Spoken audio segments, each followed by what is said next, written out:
Hello, welcome to Human Rights Policing. At the end of this 6-week course, you will be receiving a certificate of completion in human rights policing. My name is Peter Marina. I'm one of the professors for the course. My father, he'll be posting his own video separately. Generally, we like to do it together, but I'm currently traveling abroad right now doing research, so we can't do it together. But nonetheless, he'll have a video coming out. So this class is for police officers, for professionals in criminal justice, as well as for people that are interested in human rights for the world. And I want to start off by saying thank you all for being here. Thank you for taking human rights and human rights policing seriously. We're very happy to have you as part of this class. And we're very happy to offer this class. And we think it's going to be something very promising and something that you will enjoy. We're certainly very excited about it. A lot of time and effort has been put into this class. We did a pilot study and or pilot class rather. And from that pilot class, we were able to deliver the type of product that you're going to see in this 6-week class, which I'm going to talk about in just a little bit. But I'd like to first thank also Miss Annette from Extended Learning of University of Wisconsin, La Crosse. She's been absolutely essential working in the background to help put this class together, even editing some of the lectures that you're going to see in a lot of the modules. And I'd also like to thank my mother, Elena Marina. We've had a lot of talks, my father and I, and my mother have had a lot of talks and shared a lot of ideas in putting this type of class together. And so I want to thank her as well. A lot of people say cops are tough, but I would say, the spouses of police officers are, oftentimes even tougher. And certainly with my mother, that's the real deal. So let me introduce myself, and then, like I said, my father will introduce himself in a separate video, and then I'll tell you a little bit more about the class, what to expect, and take you a little bit through what's going to go on in the weeks that follow. I'm a sociologist and criminologist. As you'll learn, my father is a retired police officer from the New Orleans Police Department, but I'll let him talk about that part. I received my doctorate from the New School for Social Research in Manhattan. And I'm currently a professor at the University of Wisconsin, La Crosse. Well, a lot of my work has been focusing on human rights policing. Lately, a lot of my research has always involved looking at things like new modalities of transgression in an age of heightened discontent in society. And so I do a lot of kind of ethnographic work on the inner city. And my latest book that I wrote was Down and Out New Orleans, Transgressive Living in the Informal Economy, that came out with Columbia University Press. And now I actually have a book coming out with Routledge called Human Rights Policing, Reimagining Law Enforcement for the 21st Century. But I've used a lot of my research and my skills as a researcher to put this class together. I've used a lot of my own ethnographic work, talking to police officers from around the United States, talking with a lot of my dad's friends, and my father's talked to a lot of his friends, which are police officer buddies. And together, we created what we believe to be a very police-informed class. We've talked with a lot of police officers. We've gotten their perspective. We've listened to their ideas. We've gotten a lot of their input. You're even going to see a lot of that input in a lot of the lectures that you're going to see in each week's modules. And so, again, this isn't just some armchair theorist professor developing a class. It's my father and I who have created this class together, and with a lot of information and knowledge gathering from other police officers around the United States. And so it's our hope that my extensive experience as a researcher, as a criminologist, my father's experiences as a 30-year veteran of the New Orleans Police Department, along with all the input that we've gotten from law enforcement throughout the United States, will give you the finest product that we could possibly offer. And so let me talk to you a little bit about the class structure, and then I'll take you a little bit into the content of what's going to go on throughout each week. As you know, this is a 6-week class. You're going to have outside of the introduction module, the welcome module, There's going to be 6 modules for each week. Most of the modules will consist of lectures and discussions. Sometimes you'll see videos like this being posted as well. And after you go through each of the lectures, sometimes it'll involve videos, other times some reading. But after you go through the whole module, you'll have a discussion board. And in that discussion board, that's where you get to really interact with the other people in the class. And I'll give 1 or 2 prompts for you to talk about in that discussion board. And those prompts, of course, are going to be related to the content matter that's relevant to each of the modules. And so really, that's going to be, I think, where you get a lot out of this class, talking with each other, talking with colleagues, and seeing how we can advance this idea of human rights policing. And so again, I'm going to go more into that in just a little bit. Just a heads up, most of the class is not heavy reading with the lectures, but week 3 and 4 is a little bit heavier, so try to hang in there. Most of the other weeks, you'll see it's certainly not as heavy, and week 5 and 6 is very light on any type of lecture. So I try to create a nice little balance. But please know that my father and I, as professors of this course, we're extremely flexible. Anything you need, just let us know. If you need time for anything, we know that your lives as police officers and criminal justice professionals is very limited, and that you have a lot going on. And so again, just let us know of anything that you need. We're very flexible. We just want everyone to get a lot out of this class and to enjoy this class. And so again, enjoy the class, talk openly, be yourself, share your ideas, and know that we're all in this together. We're on the same side, and that side is, advancing this idea of human rights policing. And so let me provide you, if you will, an overview of each week. After the introduction, where we you'll get a little bit of what I'm talking about right now, and you'll have a chance to introduce yourself to everyone in the class. We'll go into week 1, where we talk about the goals of the class. And of course, the goals of the class is, how can we apply human rights to our everyday police work? And so that's what the whole class is about. That's exactly what we're going to be doing. But nonetheless, I go more specifically into the goals of the class and how we're going to achieve it. And then I give a little talk on human rights in extraordinary times. And certainly we've reached a very precarious moment in human history. We don't know really what the future is going to hold.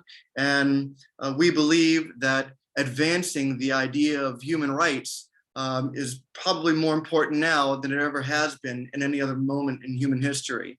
And as I'll talk about a little bit when we talk about week 2, this concept of human rights is a relatively new concept in human civilization, and one that has certainly advanced itself as an idea, but in practice, we're really far from realizing.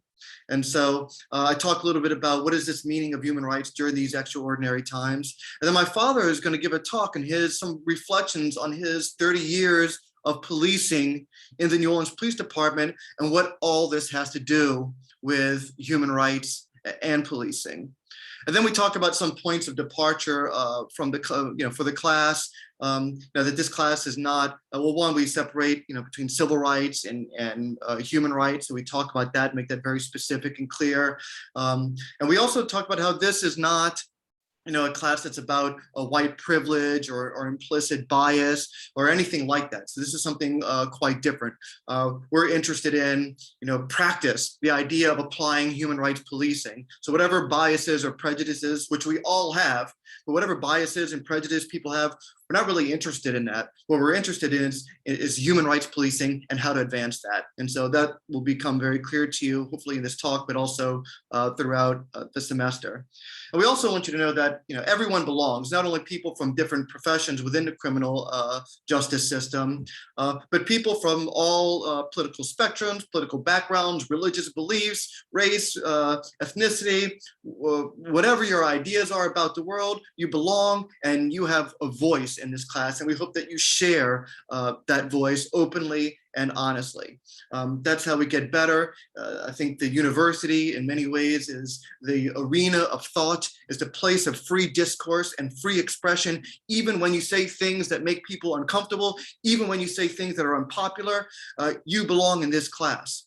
And so we want you to make sure that you know that you have a voice, and that voice will be listened to. It'll also be critiqued, but it'll be listened to, and we're all here to learn from one another, to advance our profession, to improve policing, to make it even better, and to advance the idea of human rights in policing.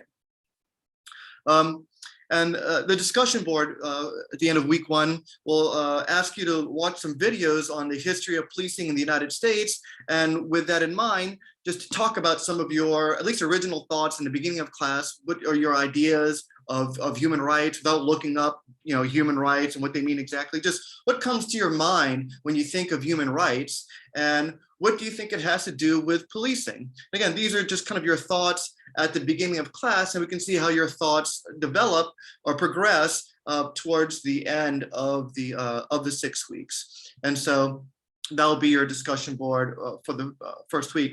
Week 2 is called Connecting Human Rights to Policing. And it does exactly that. It connects this concept of human rights to policing. And first we talk about the nature and the meaning of human rights, and we try to really kind of clarify what that concept means. Today, words become lost, where they almost become meaningless. The idea of democracy, capitalism, communism, these become almost just words, neoliberalism, words that become so unclear and so overused. And so we want to be very specific with how we understand human rights. And so we really go through this idea of human rights and what exactly it means so we can define our subject matter. And then we talk about 3 different types of what we're going to call 3 types of human rights policing social interactions. And I'm not going to get into specifics now, but one type is where community members talk about their rights, and then the police officer is cognizant of those rights, and then make sure that the person enjoys the rights that naturally belong to them. The second type is where police officers, understanding the Declaration of Human Rights and knowing the full meaning of human rights, are able to immediately recognize the human rights of community members and then take actions or take steps to make sure that community members are able, to the best degree possible, to enjoy all the human rights that belong to them. And then the third type, which is almost kind of like a goal, is where human rights become so natural to police officers that it's almost instinctual in the police officers' interactions with community members, where they're constantly cognizant of human rights and constantly making sure that people can enjoy the human rights that belong to them, even in difficult circumstances. And so that'll become clear to you as you read it. Then we take you through the evolution of human rights. And for this class, I actually did a lot of research on this idea of human rights, and I researched the topic quite well. I looked at its evolution, and at one time I thought that human rights have been, has existed for a long time. That's not the case. Human rights are relatively new in our society. It remains more of a concept than a practice. Human rights is yet to fully be realized in the world today. But nonetheless, we take you through that evolution of human rights. We talk about how other civilizations were thought to have human rights, but they weren't. Usually rights were associated with things like property or access to God or something like that, wealth, belonging to the military. Those kinds of things gave you access to rights, but human rights was something fundamentally different, and perhaps best articulated in the United Nations Declaration of Human Rights, as well later in the International Covenant of Civil and Political Rights. And so we're going to look at those rights, and we're going to discuss those rights in week 2. And as a matter of fact, my father, as well as some contributing police officers from around the United States, are going to talk about their perspectives of human rights, what human rights they find most pressing to policing, and why they find it most pressing to policing. And they're going to give examples of that from their own police work. And then the discussion board is going to turn right back to you for a nice group conversation, a class conversation, where you're going to talk about what human rights you think are most important from the Declaration of Human Rights and the International Covenant on Civil and Political Rights. And you're going to talk about how those rights are most meaningful to your own police work, and perhaps you can start thinking about how you can incorporate those rights in all of your interactions with members of the community. Then we're going to move on to week 3, titled Police, Power, Agency, and Human Rights. And here we're going to talk about, what is this concept of power? And certainly, most people, especially in today's type of modern societies, we don't derive power largely from our own personal attributes. Rather, we derive power from our attachment or our affiliations to larger institutions. And so as a result, as a police officer, you don't have a power because of your own personal attributes. You have power because of your attachment to the institution of law enforcement. And so I'm going to make that clear in that lecture. I also make sure clear as well that trust in those institutions also relates in trust in you. In other words, when people lose trust in the institutions of law enforcement, rightly or wrongly, they also lose trust in you, not because of you or your own personal attributes, but because of your personal attachments to the institution. And we're going to argue that we believe that, again, rightly or wrongly, if that trust has been lost by some segments of the population, one way to restore that trust in the legitimacy of law enforcement is to bring forth and advance this idea of human rights policing. And so they'll be very specific in our talk. Then I talk about this idea of human agency versus determinism. And this idea of agency is a very powerful concept in the English language. It's a lot of people confuse it with the idea of something like free will. But agency is really something much more than that. It's ability to act against your biology and your culture. It's a way to behave and act against the inner unruly forces that shape your behavior and the external drives that push and motivate your behavior. So it's a way to go against the grain and to exert your own individuality, your own essence, your own being into this world.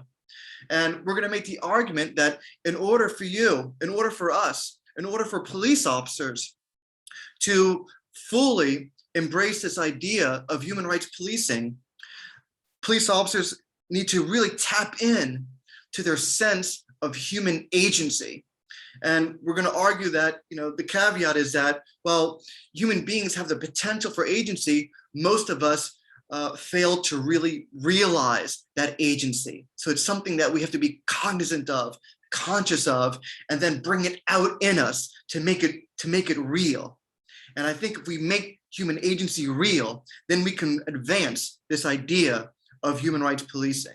And so I really hope you enjoy that lecture. I think it's a very important one.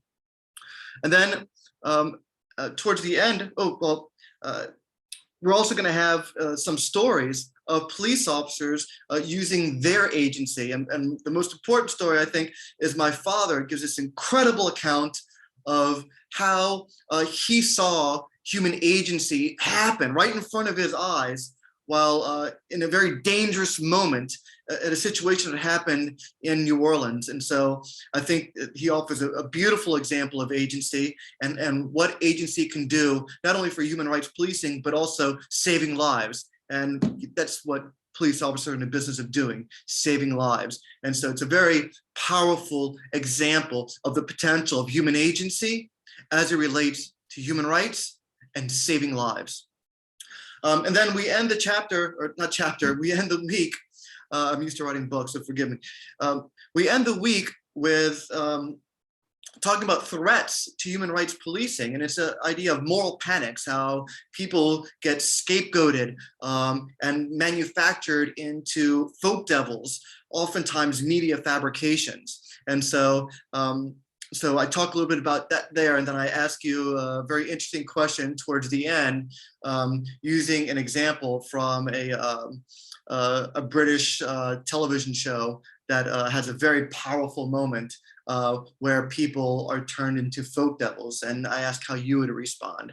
And the discussion board for that week will talk about, how have you, if ever, used your agency in your life, in your police work, and what might that idea of human agency have to do with human rights policing. So I think that's going to be a great discussion board. I think y'all are going to really enjoy that. And I look forward to the kinds of conversations that you're going to have amongst your own colleagues there. I think it's going to be a really important week and a really great discussion. So I look forward to it again. Week 4, okay, so, I'm a sociologist, I'm a criminologist, what can I do? I introduce you to the sociological imagination in a way to think, about how people just don't live in vacuums, right? They live within historical circumstances and within structural conditions that they did not choose. And when we can use that sociological imagination, we understand that most of the time, crime is the result of structural issues that go beyond the personal pathologies of people. And so, in other words, there's something going on in the institutional arrangements of our society that create the conditions for crime. And in many ways, crime is a creative, perhaps a self-destructive, but it's a creative cultural solution to collectively experience structural problems. Structural problems that people that are the most marginalized and vulnerable generally experience and confront. And so, but the purpose of that isn't to have any type of bleeding heart or anything, but is to understand the world from the actor's point of view. And there's a sociological term, there's this fancy one called Verstehen. And it means not so much empathy, but seeing the world through an actor's point of view. And you can only see the world from the actor's point of view when you can understand the historical circumstances and the structural conditions that they face, and then how they make decisions within their own cultural views, responding to those structural conditions within historical circumstance. And we believe that this idea of understanding the world from the actor's point of view becomes very important. And it's not just people that are convicted of crimes that we need to understand this idea of Verstehen. And that's where I start talking about storytelling. And here I rag a little bit on academics, such as myself. A lot of academics, criminologists, sociologists, they write about criminals, they write about gang members, they write about inner city street kids, and they've never even met them. They haven't gone to their churches, to their communities, to their schools, to the corner bars, to the bodegas, to the corner stores. They don't even know the zip code. They don't know anything about the people, the so-called criminals that they're writing about. Yet, oftentimes, they're giving them a pretty bad story, a story that doesn't make them look very good. And in fact, it's not just inner city street kids or criminals or gang members that criminologists write about. They write about police officers too. And you have all these elaborate theories that sociologists and criminologists have written, stories they've told about police officers, and they haven't even met any police officers. They don't really know what it's like to be a police officer. They're not there on the ground, getting the seats of their pants dirty to know anything about police officers, yet they're writing a lot about them. And so that's why I talk about the stories we tell, because when we write stories about other people, in a way, it's a form of colonization. We're taking away their voice. We're exploiting them and oftentimes using them for our own gain, to tell the story from our own narrative while denying their voice. And so we think it's important that we need to hear the voice of community members. We need to hear the voice of police officers. We need them to give their own narration to their own life experiences, allow people to tell their own stories.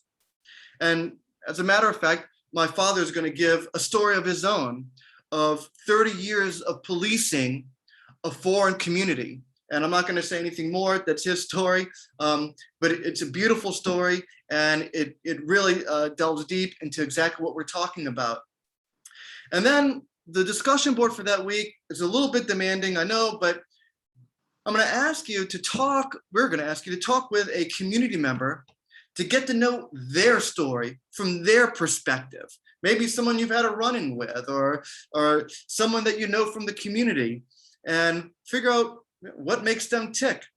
What are the circumstances and the structural conditions that they face? Maybe you can tell them your own story too. And I bet if both of you tell each other stories, you're going to find a lot in common, and you'll find a lot of surprising things about that person that you didn't think about before. And so I really go into the importance of storytelling, what that means for understanding the world from the actor's point of view, and what that means about knowing the stories of the community members that you face, and how that translates to human rights policing, and how that informs you to advance human rights in your own police work. So it's a powerful lecture, I believe, something that I think you'll enjoy, and I can't wait to see the discussions there as well.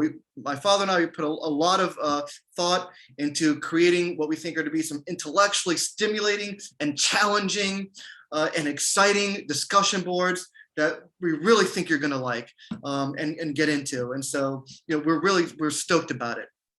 Okay, so week 5. Week 5 doesn't really have any type of lecture. I'm going to ask you to watch a documentary called 13th, which is on the criminal justice system. And yeah, it's definitely a critique on the criminal justice system. It's not a critique on police, but certainly on the criminal justice system.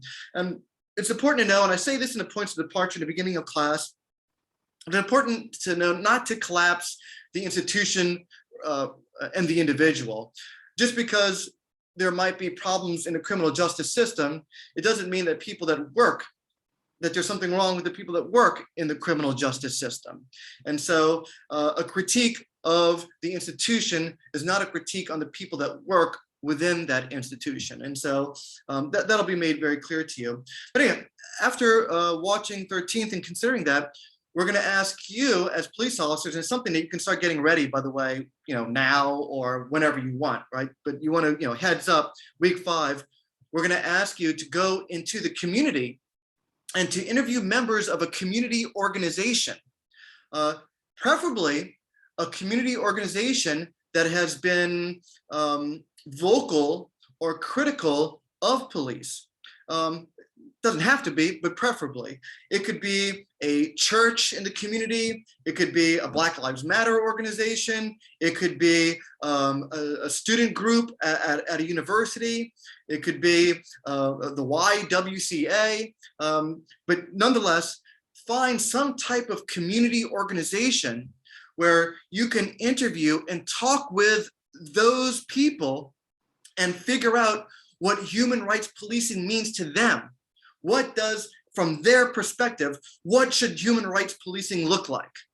And so you'll have more instructions when you get to that discussion board, but heads up, start thinking now perhaps about a community organization that you can talk to in your community. And man, I cannot wait to figure out, who y'all spoke with, what community organizations you spoke with in your respective communities, what you found, because you're going to bring all that back to the discussion board. We're going to discuss it all together, and we're going to figure out from all that wealth of knowledge that we acquired from talking with community organizations and how they view human rights policing. How can that inform our human rights policing in our own community? So again, I'm pretty stoked about that. My father is too.